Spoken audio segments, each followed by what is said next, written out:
seems to be synchronized. Oh, We're wow. ready for Radio Jab.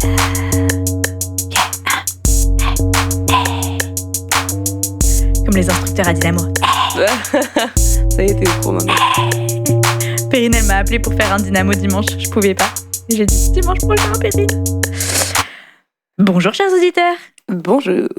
Sarah et moi sommes fraîches et dispo en ce lundi matin pour te parler d'un sujet qui va être un petit peu moins émotionnel et intense que les derniers épisodes qu'on a pu te présenter, mais tout aussi pratique. Tout à fait. On va parler de quelque chose qui est autour de toi tous les jours et qui peut aussi bien t'aider que te desservir. Et c'est Ton environnement. Oups. Fail. 1, 2, 3. Ton environnement. Voilà. Donc, ton environnement. Pourquoi ? Pourquoi c'est hyper important de penser à ton environnement, et en particulier, je trouve, dans le métier de sales, parce que ton environnement, c'est ton énergie. Et donc, quelle énergie tu te donnes l'opportunité de créer autour de toi et de recevoir, ou au contraire, quel environnement te fait perdre de l'énergie, quoi. Et du coup, c'est difficile de faire les actions que tu dois mettre en place. Et à l'origine, on a pensé à ce sujet parce que on se dit toujours que nous, on est quand même deux personnes assez déterminées. Tranquille, ouais. Avec pas mal de capacité à se forcer, Ouais, on va dire. aussi. Et mais parfois, on arrive un peu au bout de ça. C'est-à-dire qu'on n'arrive plus à se forcer. Et pour moi, ces capacités à se forcer, c'est aussi tolérance à la douleur. Je trouve. Ouais. Et je pense à ça parce que j'écoutais un très bon épisode de Rich Roll, donc voilà, auditeur de Radio Jab, vous savez normalement qui est Rich Roll, mais c'est un mec qui est quasi professionnel de l'ultra-endurance. Et il disait genre un truc, c'est en anglais, donc je vais le citer en anglais, mais j'ai trouvé ça hyper beau. Pain is my unlikely friend. Et en fait, c'est vrai, tu vois, c'est un peu ce truc de tous les gens qui sont des high achievers, qui veulent réussir des trucs et tout. En fait, tu te construis un rapport d'intimité avec la souffrance, quoi. Ouais. Et tu te dis parfois, quand je rentre dans ma zone de souffrance, c'est bon signe. Et ce qui est hyper intéressant, c'est que j'écoutais aussi un autre gars, qui est un coach, et on lui posait la question, quelles sont les choses les opinions que tu as qui vont à l'encontre de la pensée globale, quoi. Et il disait que tout doit être réussi dans la souffrance. Et il disait justement, moi, tout mon truc de coaching ici, donc on pourra en reparler un peu dans l'épisode, c'est un mec qui s'appelle Kehi, que j'adore et que je salue si jamais il tombe sur cet épisode par pur hasard, parce qu'il parle un peu français. Donc ça, tu l'enverrais. Mais c'est ce truc de se dire, dans les mouvements, soit les mouvements hyper productivité, et on va parler un peu de ça aujourd'hui, de productivité, comment est-ce que tu arrives à faire plus en faisant moins d'efforts, etc. En fait, on vise tous à ça. Et dans les mouvements de gens qui veulent être the greatest of all times, il y a cette idée que, de toute façon, pour accomplir des grands trucs, faut que ça soit que de la souffrance. Et il disait, moi, en fait, j'ai fondé toute ma boîte de coaching sur l'inverse, de se dire, ne soyons pas... D'accord, je croyais qu'il disait ça. Non, il disait, pardon, je voyais ta tête et je me disais, mais... Je comprenais plus rien. Je voyais ta tête et j'étais genre, ok, je continue, le brouillard va se dissiper. Donc non, il disait que tout n'a pas à être justement fait dans la souffrance. Et donc il disait, dans les mouvements de productivité, le problème de ça, c'est que tu deviens productif en étant un robot et tu sais plus pourquoi tu veux être productif. Et dans les mouvements de gens qui veulent accomplir des grandes choses, en gros, tu te fouettes, mais tu sais plus pourquoi tu te fouettes, et tu te dis, si je souffre, c'est bon signe. Alors que ça se trouve, ça n'a pas à être comme ça. Et donc, cette intro pour vous dire, voilà l'objet de l'épisode d'aujourd'hui, qui est comment est-ce que on se design un environnement qui nous aide. Ça n'a pas toujours à être difficile. Et quand c'est difficile, on peut quand même continuer d'avancer ou se recharger. En tout cas, voilà, un environnement qui nous porte vers ce qu'on veut faire, versus nous contre tous les éléments en mode Destiny's Child dans Survivor. Là. Ouais, c'est un peu ça. Voilà. Et aussi qui nous aide à continuer à le faire. Ouais. Souvent, c'est ça qui est difficile, c'est garder une discipline et quelque chose, un système, quoi. T'as rien à dire sur système, toi ? Si, j'ai plein de trucs à dire. Je sens l'éruption, genre. En effet. Mais non, mais c'est vrai, le côté d'avoir un système qui te remplace, entre guillemets, un petit peu, ou qui te soulage, c'est quand même en fait, truc. Il y a plein de trucs à dire là-dessus. Si je reprends, par exemple, dans le contexte de la vente, je trouve que ça s'applique vachement bien, parce qu'il y a plusieurs couches à tes systèmes. Déjà, premièrement, on en a parlé souvent sur ce podcast, il faut savoir où tu vas. Donc souvent, moi, ce que je vois, c'est mettre des systèmes en place pour juste avoir des systèmes et être structurés. En réalité, tu es un peu comme un hamster qui tourne dans une roue et au bout d'un moment, life will happen, tu vas juste plus tenir tes systèmes et 2, tu vas finir par haïr tes systèmes parce qu'ils ne te servent pas, toi et tes objectifs. Donc, CF, tous les épisodes Radio Jab sur les objectifs, t'as tes bons objectifs en tête. Et ensuite, là où je vois 2 niveaux de système, c'est, on va dire un peu, comment est-ce que, par exemple, admettons, j'ai un objectif en vente de chiffre d'affaires ou de whatever, ou même dans mon business ou dans ma vie, et bien en fait, il faut que j'ai les bonnes armes pour y arriver. Donc, ça va être une méthode, des principes, parce qu'en fait, tu vas avoir différentes écoles pour atteindre différents objectifs. Donc, comment est-ce que je m'outille avec telle méthode ? Ok, c'est la méthode que j'ai choisie. Ça peut être la méthode Jab, par exemple. Process de vente, quoi. Voilà, exactement. J'ai tout compris, etc. Et une fois que tu as ça, c'est pas suffisant. Parce que, en fait, comment est-ce que cette méthode, je la fais rentrer dans mon quotidien ? Et là, il y a plein de trucs. Et c'est ça, pour moi, vraiment le cœur du environment design. C'est de qui je m'entoure, déjà. Je pense qu'on en parle assez rarement et pour moi, pourtant, c'est le plus important. Tu peux faire tous les trucs, tous les conseils qu'on te donne, mettre en place ton bureau, tes stylos, des alarmes, des trucs et tout. Si tu es à contre-courant des gens avec qui tu es tous les jours, ça va jamais marcher. Donc les gens, on peut y revenir. Et c'est vrai que c'est vachement important parce que tu passes toute ta journée au bureau globalement. Ou chez toi si tu télétravailles ou que tu es un digital nomade. Et c'est une très bonne question. C'est d'autant plus dur quand tu es chez toi tout seul. Honnêtement, de tenir ces routines. C'est pour ça, c'est ce que j'allais dire en fait. Excuse-moi. Ouais, non, mais c'est vrai, c'est ce que j'allais dire. C'est que si il y a beaucoup de gens maintenant qui sont en télétravail, et en fait, qu'est-ce que ça veut dire de bien s'entourer ? Ouais, est-ce que ça suffit d'être juste 1 ou 2 journées au bureau par semaine ? Est-ce que ça donne assez d'énergie ? Est-ce que voilà, et en fait. Oui, tu peux un peu t'entourer par Zoom, mais la réalité, c'est que ce qui est important dans s'entourer, c'est les interactions informelles, quoi. Ouais. Et c'est drôle que tu dis ça. Et l'énergie qui passe. Je ne sais plus qui c'était, mais j'ai parlé avec quelqu'un récemment qui me disait qu'en fait, cette personne allait travailler avec ses collègues, mais genre dans des cafés, hangout et tout. Ça, c'est next level. J'étais genre, donc du coup, vous êtes en télétravail, mais vous télétravaillez ensemble. Mais juste pas au bureau. C'est genre, lol. C'est marrant, mais ce besoin de... c'est peut-être que le environment design du bureau est mauvais. Bon. Ouais, c'est ça. Mais t'as besoin de qui tu t'entoures. Et je pense même, c'est next level, mais je crois que c'est vrai, à tes amis, aux gens avec qui tu partages ta vie. Si t'as pas des gens qui sont dans le même délire que toi pour toi, parce qu'ils sont pas obligés de suivre ta vibe, mais s'il n'y a pas ce soutien et qu'ils sont pas prêts à aussi, parce qu'ils font partie de ton environnement, à t'aider dans cette vibe, et ça va être difficile en fait. Ouais. Et tu auras beau avoir toute la meilleure volonté, tu vas te sentir seul, rejeté, et du coup, ça n'a pas la même saveur. Parce que la deuxième chose qui est importante, je trouve, dans ce truc de designer ton environnement, c'est que tu dois apprendre à aimer autant le process, donc ton quotidien, tes routines, que la victoire elle-même. Et ça, on le dit assez rarement. On est très focus sur la victoire, visualiser l'objectif, gagner. Et franchement, normal. What about kiffer ton quotidien ? Exactement. Et pour moi, ça va vraiment de pair avec cette victoire. Elle n'a de goût que si, sur le chemin, bien sûr, tu vas souffrir et tout. Il n'y a rien qui arrive en mode claquement des doigts, mais il faut que tu vois la valeur du chemin que tu parcours. Et donc, du coup, c'est hyper important que dans ton environnement, tu sentes que c'est stimulant tous les jours, quoi. Et que ça t'emmène vers les bons milestones et que tu fasses des progrès, quoi. Je pense que ça, c'est hyper clé. Et on le dit aussi pas très souvent. Mais je trouve comment tu traques vraiment bien, enfin, c'est pas traquer le mot, mais comment tu te rends bien compte au quotidien que t'avances, quoi. Parce que souvent, c'est ça qui... J'adore cette question. Ok. Donc, c'est mon life épisode. Ouais, trop bien, j'adore. En fait, moi, je peux partager ce que je fais. Je suis pas meuf absolue qui a tout figured out, mais quand même, c'est des questions... bien renseigné là-dessus, quoi. Je pense que je suis niveau intermédiaire advanced, en vrai. En fait, tous les jours, je pense que c'est difficile, mais par contre, tu peux avoir un process de weekly review. Donc, toutes les semaines, tu te poses et tu fais une une review hebdomadaire.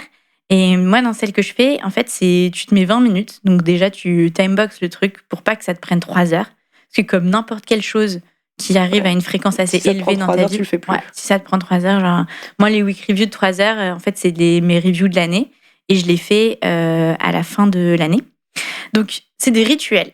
Et je pense que le mot rituel, il est aussi très intéressant parce qu'il y a aussi cette notion de quelque chose d'un peu kiffant derrière, tu vois. Donc, c'est un rituel, ça veut dire c'est quelque chose de spécial. C'est pas juste une routine que tu peux faire de manière presque inconsciente. Tu vois, la routine, c'est un peu genre tu pourrais être un zombie et tu le fais les yeux fermés.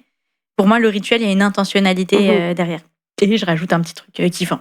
Genre un petit matcha, un petit... tu vois, genre t'es posé dans ton cocon et tout, boum, personne te dérange. C'est la week review. 20 minutes, comme ça tu sais que tu peux le tenir.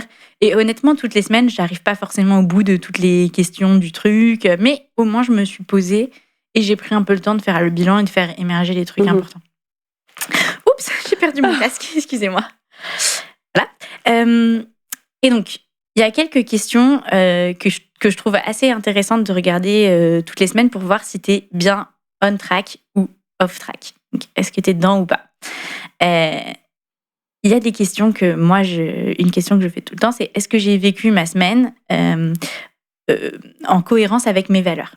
Donc, moi, j'ai défini 4 trucs qui sont pas mes valeurs, genre, tu sais, dans ma vie, voici mes valeurs, mais qui sont des choses que tu veux obtenir, que je veux avoir dans mon quotidien, tu vois. Donc, j'ai créé apprendre, give back, qui est aussi pour moi passer du temps avec les gens que j'aime, et collaborer. En gros, c'est mes 4 points cardinaux. Je me dis, si je fais tout ça dans une semaine, en fait j'ai une bonne semaine, donc je regarde et tout.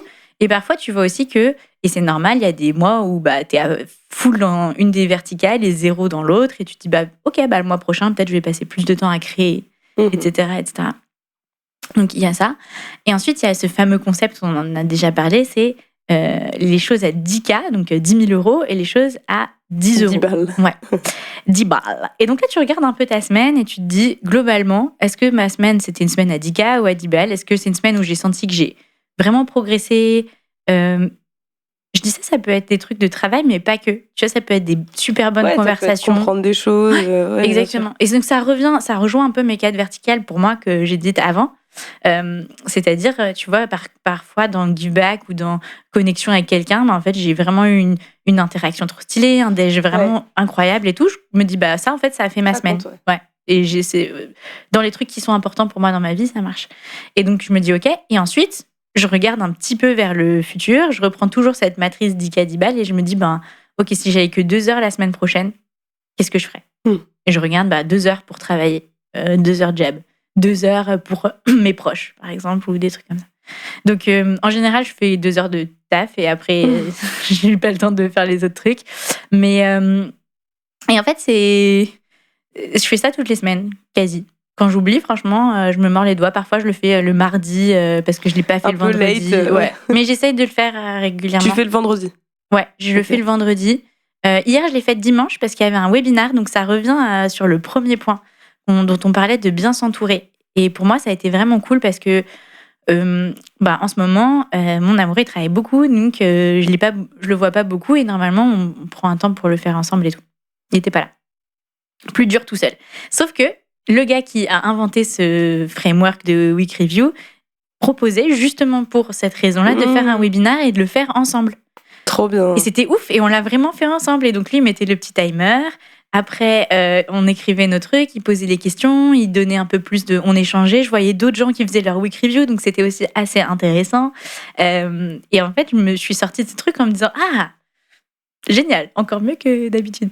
Et donc c'est pour ça que, même si pour le coup c'était sur Zoom, mais c'était intéressant de se dire, il y a d'autres gens qui sont dans ce même mood. Parce que moi, quand je dis à mes amis que je fais ça, honnêtement, les gens comprennent pas trop mon délire. Ça leur parle pas. En tout cas, ça leur parle pas. C'est chacun son truc. De le faire avec toi. Ouais, non, voilà, exactement. Parfois, une fois, j'étais partie en week-end avec mes amis. Je dis, bon, les filles, j'ai pas fait ma week review, je vais le faire et tout. Ah, mais en week-end avec mes amis. En week-end. Je croyais genre en vacances et tu fais genre la review des Non, oui, en vacances, je le fais pas, j'avoue. Non. En vacances, en vrai. De toute façon, t'as rien à review, c'est pas fait pour produire. Non. Mais tu pourrais review ton année. Et donc après, ça, c'est un autre point, par contre. Ouais. T'as les trucs un peu que je vais appeler micro chaque semaine et t'as les macros. Donc, pareil, moi, j'ai des rituels tous les ans. au Nouvel An, avec Alex, on va dans un endroit où il n'y a pas de Wi-Fi, pas d'Internet, et on passe 3 jours pour le Nouvel An. On fait pas de fête. Trop bien. À 22h, on dit allez, bonne année, à demain. Bonne nuit. J'exagère un tout petit peu. Et on fait le bilan sur l'année, ce dont on a envie pour l'année prochaine et tout. Et ça aussi, c'est kiffant. Donc, l'environnement, ça passe des tout petits trucs. Par exemple, moi, je fais aussi des trucs où, tu vois, préparer tes lunchbox, ta cuisine et tout. Ben, quand j'ai emménagé récemment dans mon appart, j'ai pensé des tiroirs où je range les trucs en fonction de mon parcours tous les jours, tu vois. Donc, je sais, ce tiroir, c'est le premier truc que je dois faire le matin. Donc, je le mets près de moi quand je sors de ma chambre. Hop, c'est le tiroir, je l'ouvre. Et jusqu'au gros truc macro. Donc, tu peux aller assez loin dans le délire, mais je pense que si je devais dire à quelqu'un qui a jamais commencé, je dirais, fais ton week review déjà. Ouais. Et ça revient un peu. Après, il y a les trucs aussi, genre méga plus simples, c'est-à-dire si tu veux faire du sport, mets tes chaussures de sport à la sortie de ton lit, quoi. Ouais. Oui, exactement, ce genre de truc. Non, c'est ça. Et ben, ça revient au truc un peu. Ça, c'est vraiment micro. le truc de base. Ouais. Micro. Ouais. Et après, ouais, tu prends un peu plus de hauteur en faisant des choses comme le week review. Ouais. Et après, il y a review et ça. Mais je repensais, parce que ça me revient, c'est un peu la même chose. En vente, il y a le framework que nous, on utilise assez souvent, le framework gros. Ouais. Peut-être tu veux aller un peu plus... Ouais, c'est la week review du sales, un peu. En fait, c'est le pipe review du sales. Ouais. Et c'est structuré d'une manière à ce que ça clarifie bien les choses tout le temps. Donc, on le fait sur une période donnée, soit sur le mois, soit sur le trimestre. Mais on peut le faire plusieurs fois dans le mois et dans le trimestre. C'est juste que l'unité de temps est sur cette période donnée. Ouais. Okay, donc, c'est des initiales, gros, G-R-O-W. Le G, c'est goal, donc objectif. Le R, c'est reality. Le O, c'est opportunities. Et le W, c'est winning actions. Ah, winning actions. Je sais jamais le W. Winning actions. Et donc, en fait, l'idée, c'est tu commences par te rappeler ton objectif, parce qu'en fait, souvent, tu l'oublies et tu peux te rendre compte que c'est pas hyper clair. Donc, tu le remets. Le R, c'est où t'en es depuis le début de cette période donnée. Hein, donc, qu'est-ce qui est vrai, qu'est-ce qui est acté. Donc, ça peut être qu'est-ce que tu as signé, effectivement, qu'est-ce qui a été encaissé, des choses vraiment... Factuelles, exactement. Et ensuite, opportunities, c'est toutes les choses qui sont en cours, qui sont pas encore finies, pas encore closées, et tu peux les classer un peu par potentiel, quoi. Tu peux peut-être estimer leurs chances de closer, mettre aussi des idées là-dedans. Donc, ça, c'est les opportunités. Et après, winning actions, ce qui est hyper important, c'est contrairement à un pipe review un peu classique, où on se dirait, ben voilà, la to-do list en sortant du pipe review. Là, c'est vraiment quelles actions vont changer la donne sur chacune des opportunités. Ouais. Donc, soit une action qui change la donne et on l'a fait, soit on s'en occupe pas, en fait. C'est bien ça. On n'a pas parlé des to-do list, justement, parce que moi, c'est pas du tout mon truc. En vrai. En fait, moi, je trouve qu'il y a un plaisir à ticker les cases, quoi. Il y a un plaisir à faire les choses, etc. Mais moi, maintenant, j'appelle plus ça to-do list. J'appelle ça brain dump. Ouais. En fait, je trouve que to-do list, c'est vraiment comme si c'était hyper productif. Alors qu'en fait, souvent, les trucs que t'as à faire, c'est juste qu'il faut les faire. Ouais, tu vois, je suis trop d'accord. Ça t'avance pas. Et si tu passes ta vie sur des to-do list, en fait, t'avances pas dans ce que tu dois vraiment faire. Exactement. Il y a ce truc de pas de hiérarchie. Donc, tu vois, genre winning actions, ce qui est cool, c'est qu'encore une fois, il y a une intention et il y a une valeur derrière ces actions. Et to-do list, t'as l'impression que genre closer un deal à 100K et sortir la poubelle, c'est genre la même chose. Ouais. Donc, il y a ça. Et deuxièmement, pour moi, c'est aussi le rocher de Sisyphe, la fin. Tu vois, genre une to-do list, ça ne se finit jamais. Et moi, ça m'avait tellement marqué à mon tout premier stage. Il y avait une fille, elle m'avait fait cette remarque un peu genre... mais le problème de ma to-do, c'est que aussitôt que je l'ai finie, en fait, elle est déjà re-remplie. Et j'étais vraiment genre, horrible. Dans ma tête, je me suis dit, mais horrible et tout. Et je me disais, il faut quand même bien marquer ses trucs à faire. Donc, je faisais aussi des to-do, tu vois, comme la plupart des gens. Maintenant, j'en fais plus, j'avoue. Mais moi, en fait, quand je sens que j'ai plein de trucs en retard, mais j'ai des brain dump. Je fais un brain dump. Ouais. Ça, c'est donc, brain dump, c'est genre la poubelle du cerveau, quoi. Et après, tu le prends et tu le requalifies, tu vois. C'est un peu peut-être... Mais en fait, ça fait du bien de tout noter, tout ce que t'as dans la tête pour te décharger un petit peu. Et après, tu regardes ce qui est important, ce qui est pas important, Ouais. là où tu peux gagner, là où tu peux pas faire grand-chose, il faut juste le faire bêtement, tu Il y a vois. une grande valeur à ça. Et pour les gros, je voulais te demander, est-ce que c'est quelque chose qui se fait aussi bien individuellement que en équipe, par exemple? Ouais, alors individuellement, en fait, c'est un bon outil à faire souvent. C'est-à-dire minimum une fois par semaine, mais vraiment minimum. Et on peut le faire en équipe. En fait, je pense que ça dépend un peu des moods de chaque équipe. S'il y a trop de compètes, c'est un peu chiant, je pense. Ah. Tu vois, si genre tu regardes les autres, un truc, Ça serait pas une bonne et que c'est épisode trop pressurisant, c'est chiant. la compète dans la vente? Ouais, grave. Oh, coming soon. Grave.